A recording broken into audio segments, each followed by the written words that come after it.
Please join me in welcoming Reeta to give her keynote speech.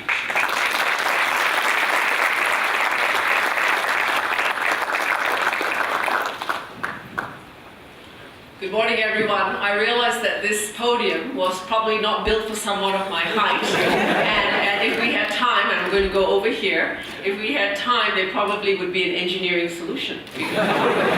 So first and foremost, let me say, Honorable Minister, thank you for being here. Thank you, President Jahaniam. Thank you to the leadership of Carnegie Mellon University, to your excellent Dean of the College of Engineering, to your faculty, to your leadership here in Kigali, in Africa. It is a great honor for me to be here, and I'm very, very delighted that you included me and my colleagues at this very important moment. Most importantly, I want to say that I'm so proud of all of you. I'm proud of our Mastercard Foundation scholars, but I'm proud of all of you. You give us 45 reasons to be optimistic about the future.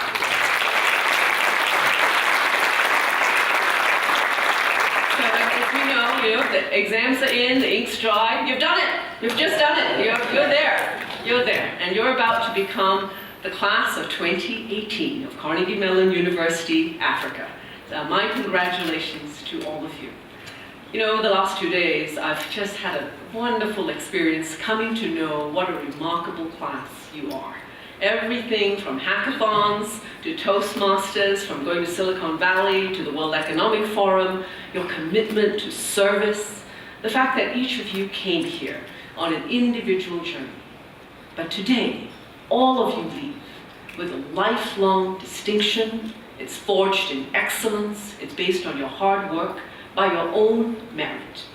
You came from 7 countries, but you made one community, right? You didn't have a gym, as I understand, but you have a minister of sports somewhere around you, right? You have turned your ideas into startups, and you've turned strangers into friends and community.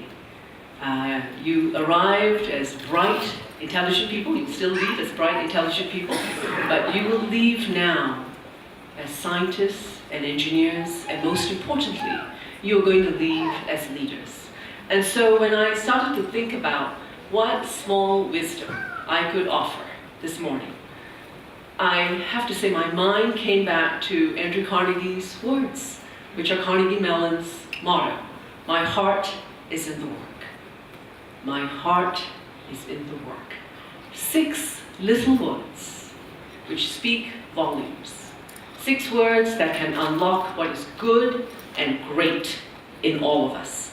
And it's 6 words that all of us need. So I wanted to offer a little meditation on what I think your motto means, and what I hope it can mean for you as you step away and as you leave this place and you begin the next chapter of your journey. So I want to start with the word work, and then I'll get to the heart. You're entering the world, as other speakers have noted, at a moment of transformation in the world, but also across Africa. Already you are enjoying the benefits of what's possible, opportunities undreamt of by your parents, by your grandparents. And with that comes great responsibility. We're living in a world that's incredibly rapid in terms of its change. Globalization, technology, communications is changing the very nature of work. What is a job? Soon you will be at the forefront. You'll be applying your knowledge, that you'll be at the forefront of defining what is work in Africa. We're counting on all of you to come up with solutions, new ideas, new business models, to actually expand the knowledge economy so more people can benefit from technology and from knowledge across this continent. And I know all of you will take this responsibility very seriously. Now, as you do that, expect to be challenged. Expect to run into antiquated thinking, old networks, old clubs. You might meet resistance because you're young. You might meet resistance because you're a woman, or because of wherever you come from, or how tall or how short, like me, I am. Regardless, when that happens, take it in stride. Be bold, be brave, just push on. Because this world, Africa, needs fresh air, we need fresh thinking, and we need your fresh spirit. We already know that millions of people across this continent do not have access to what is already possible. They face hurdles, exclusion, discrimination from the basics. It could be healthcare, housing, education, the basics that underpin dignity. You could be the ones. You could be the ones which close the last miles. You could harness all that marvelous knowledge, and you could be working on smart cities, smart healthcare, smart housing, smart education. I would mention that the last three have not been created yet, but you could create all of that, and you could make things possible. You could make this world far more equitable. So which brings me to the heart.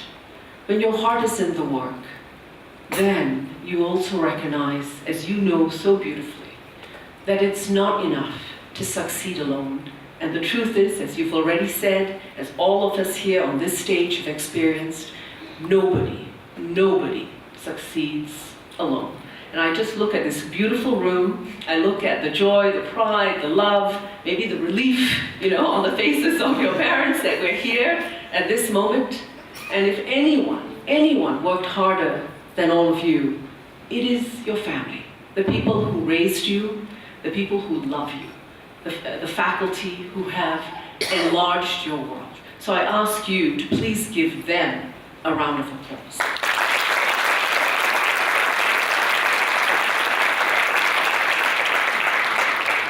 When it comes to putting our hearts in our work, there's something else. If your heart truly is in your work, then it's not just work. It's your passion. It's who you are. It's what matters. It's a source of joy. The word heart is just another metaphor for love.